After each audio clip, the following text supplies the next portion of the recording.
video មួយនេះយើងពិភាក្សាអំពី Visual Studio Code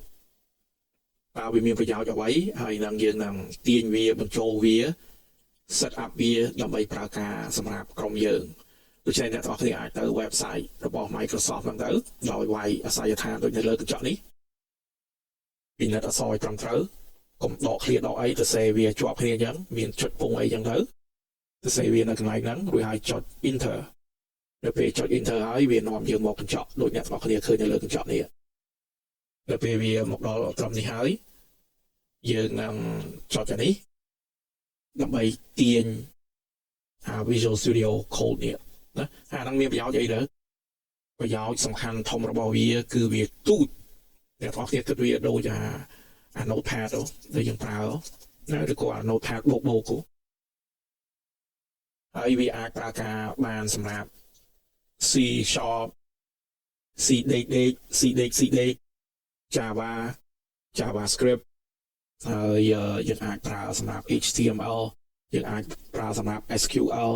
យើងអាចប្រើសម្រាប់ Visual Basic យើងអាចប្រើសម្រាប់Python ណាយើងអាចប្រើសម្រាប់ F# យើងអាចប្រើសម្រាប់ Assembly បានន័យថាវាគ្រប់គ្រងជាង20000 extension នៅពេលដែលយើងទាញVisual Studio Code នេះអ្នកទាំងអស់គ្នាគិតដូចយើងទាញNotepad បូកវាមានអីទាំងអស់ដូច្នេះសមត្ថភាពរបស់វាហ្នឹងវាខ្លាំងលើកសោយបានមកពី extension ហ្នឹងឯងណាដែលវាហៅ extension ដូច្នេះក្នុងវីដេអូមួយនេះយើងនឹងពិភាក្សាកម្មវិធីតែមួយមុខទេ set up C# ដើម្បីយើងប្រើការនៅក្នុង Unity ណាព្រោះអាហ្នឹងមានប្រយោជន៍ចំពោះយើង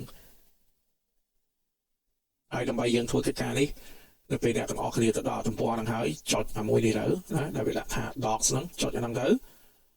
វានាំមកទំព័រនេះនៅពេលដល់ទំព័រនេះហើយចុចអាកែវយឹតនៅខាងស្ដាំនេះទៅពេលចុចអាហ្នឹងវាសួរយើងចង់រកអីគេយើងចង់រក Unity ណាគាត់ឲ្យ Unity អញ្ចឹងទៅចុច enter វាទៅរកអានេះឲ្យយើងហើយព្រោះយើងចង់ដំឡើងVisual Studio Code នេះប្រើសម្រាប់ Unity ដូច្នេះយើងចុចក្នុងពើងមកវាទាញទៅទំព័រថ្មីណាចំណងជើងវាដូចនេះបើពួកសិស្សដែលចេះអានអង់គ្លេសមើលតែតាមនេះទៅក៏បានដែរមិនបាច់មើលវីដេអូនេះពីដើមដល់ចប់ទេក៏មិនដែរបើខ្លួនឯងប្រទះបញ្ហាអីនឹងទៅចំណាយពេលមើលវីដេអូនេះហើយការតម្រូវរបស់វាគឺទី1យើងបញ្ចូលVisual Studio Code នឹងសិនណាVisual Studio Code នឹងយើងអាចបកទៅក្រោយវិញដោយចុចកន្លែងនេះដូច្នេះនេះអាហ្នឹងទី1ហើយយើងត្រូវការទាញអាហ្នឹងរួចហើយបញ្ចូលវាទៅបន្ទាប់មកណាអ្នកទាំងអស់គ្នាឃើញនេះបន្ទាប់មកយើងធ្វើកិច្ចការនេះបញ្ចូលអាមួយនេះណាដូច្នេះចុចតែអាហ្នឹងទៅវានាំទៅហើយឲ្យយើងទាញឲ្យអីដូច្នេះកិច្ចការនេះតើមានអ៊ីនធឺណិតណាហើយពេលបញ្ចូលវារួចហើយពេលបញ្ចូលអាហ្នឹងចប់រួចហើយជំហានទី2យើងបញ្ឆេះកុំព្យូទ័រម្ដងសិនណាបញ្ឆេះកុំព្យូទ័រម្ដងបន្ទាប់មកយើងអាចបើកVisual Studio Code នឹងបានហើយដល់បើកវាហើយវាប្រើការមិនទាន់កើតទេតោះតែយើងបញ្ចូល extension របស់វាណាឧទាហរណ៍បើយើងផែនការប្រើ C++ ឬក៏ C++ យើងរកមើល extension C+ ហ្នឹងបើយើងប្រើ C# យើងរកមើល extension C# ហ្នឹងបើយើងប្រើ Unity យើងរកមើល extension Unity បើយើងប្រើ Java យើងរកមើល extension Java ដូចថាឯកសាររបស់វានេះវាដឹកដៃយើងដើរទៅហើយយើងគួរធ្វើមិនអីណាដូច្នេះបើអ្នកទាំងអស់គ្នាចេះអានអង់គ្លេសចំណាយពេលអានវាទៅហើយបើមិនចេះអានទេមើលវីដេអូនេះពីដើមដល់ចប់ទៅហើយបើសិនជាអ្នកទាំងអស់គ្នាបញ្ចូល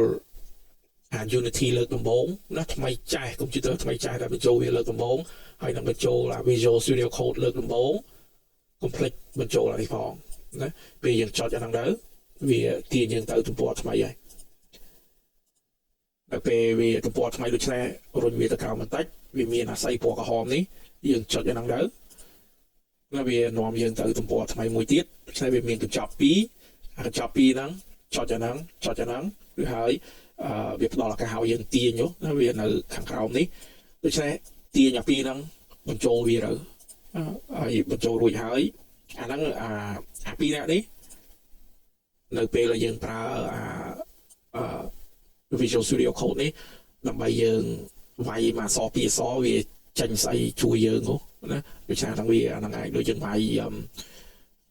ពាក្យ using ដែលយើងវាយនៅក្បាល T code ហើយយើងវាយពាក្យ system អីចឹងវាហើយយើងចុចពងគេទៅវាមានស្អីចេញមកឲ្យយើងជ្រើសរើសហើយណាដូច្នេះអាហ្នឹងសម្រាប់ចឹងហើយអានេះពីរហ្នឹងសម្រាប់ចឹងហើយអាហ្នឹងចំពោះកុំព្យូទ័រថ្មីចែកតែម្ដងបាទអ្នកទាំងអស់គ្នាមានVisual Studio Community ហើយណាដូចយើងប្រើអង្គការពីជំនាន់ Chico អ្នកទាំងអស់គ្នាដឹងណាជំនាន់ Chico ដែរម្សិលមិញមែនទេដូច្នេះបើយើងមានអានេះរួចទៅហើយមិនធ្វើជំហានមួយនេះក៏បានដែរណាព្រោះវាមាននៅក្នុងនឹងរួចទៅហើយក៏ប៉ុន្តែបើសិនជាលើកដំបូងយើងបញ្ចូលអានេះថ្មីចាស់កុំព្យូទ័រថ្មីចាស់អត់មាន Visual Studio អ្វីតទៅសោះ